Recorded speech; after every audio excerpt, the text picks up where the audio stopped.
NTR so తమ కుటుంబ సభ్యులతో కలిసి తమ యొక్క ఓటు హక్కును వినియోగించుకునేందుకు కూడా పోలింగ్ కేంద్రానికి రావడం జరిగింది. అలానే మనం చూస్తున్న స్టైలిష్ స్టార్ అయినటువంటి అల్లు అర్జున్ కూడా తమ యొక్క ఓటు హక్కును వినియోగించుకునేందుకు క్యూ లైన్ కు చేరుకుని ఓటు వేసినటువంటి పరిస్థితి ఉంది. అలానే ఇతర రంగాల ప్రముఖులు కూడా మనకు రావడం జరుగుతుంది. మనం చూస్తున్న విజువల్స్ లో కూడా ఆంధ్రజ్యోతి, ఏబిఎన్ ఆంధ్రజ్యోతి సంస్థల ఎండి వేమూరు రాధాకృష్ణ వారి కుటుంబ సభ్యులు కూడా తమ యొక్క ఓటు హక్కును వినియోగించుకునేందుకు పోలింగ్ కేంద్రాలకు ఈ ఉదయమే వచ్చి తమ యొక్క ఓటు హక్కును కూడా వినియోగించుకున్నారు. సో ఈ రకంగా సినీ రాజకీయ రంగ ప్రముఖులు అన్ని వర్గాల వారు కూడా తమ యొక్క ఓటు హక్కును వినియోగించుకునేందుకు క్యూ లైన్ల వద్దకు చేరుకుని తమ యొక్క ఓటు వేస్తున్నటువంటి పరిస్థితులు కూడా కనిపిస్తున్నాయి. సో మొత్తానికి తెలుగు రాష్ట్రాల్లో అయితే మాత్రం ఈసారి పోలింగ్ పర్సెంటేజ్ కూడా పెరగాలని చెప్పి అందరూ ఆకాంక్షిస్తున్నారు. ఎన్నికల సంఘం కూడా ఈ రకంగా చాలా ఫెయిర్ గా ఎలక్షన్ జరిగేందుకు ఏర్పాట్లు చేశారు.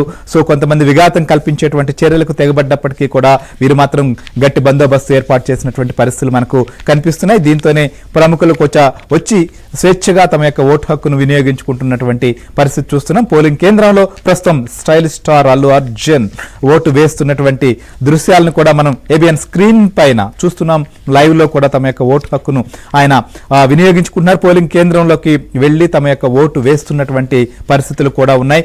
సో ప్రధానంగా ఇటు తెలంగాణలో జరుగుతున్నటువంటి లోక్సభ ఎన్నికలలో ఓటు హక్కు వినియోగించుకునేందుకు ప్రధానంగా ప్రముఖులు కూడా ఇళ్లలో నుంచి బయటకు వచ్చి ఉదయాన్నే తమ యొక్క ఓటును కూడా వేస్తున్నటువంటి దృశ్యాలు మనకు స్క్రీన్ పైన కూడా మనం చూస్తున్నాం. సో అల్లు అర్జున్ ఓటు వేసి ఆయన పోలింగ్ కేంద్రంలో నుంచి కూడా బయటకు వస్తున్నటువంటి విజువల్స్ కూడా మనం చూస్తున్నాం. తమ యొక్క ఓటు హక్కు కూడా ఆయన వినియోగించుకుంటున్నారు. ఈ ఉదయం నుంచే ఓటర్లు బార్లు తీరినటువంటి పరిస్థితి మనం చూస్తున్నాం. సో పోలింగ్ కేంద్రాల వద్ద ఏ రకంగా ఓటర్లు కూడా చేరుకుంటున్నారు, ముఖ్యంగా మహిళా ఓటర్లు కావచ్చు, పురుష ఓటర్లు కావచ్చు,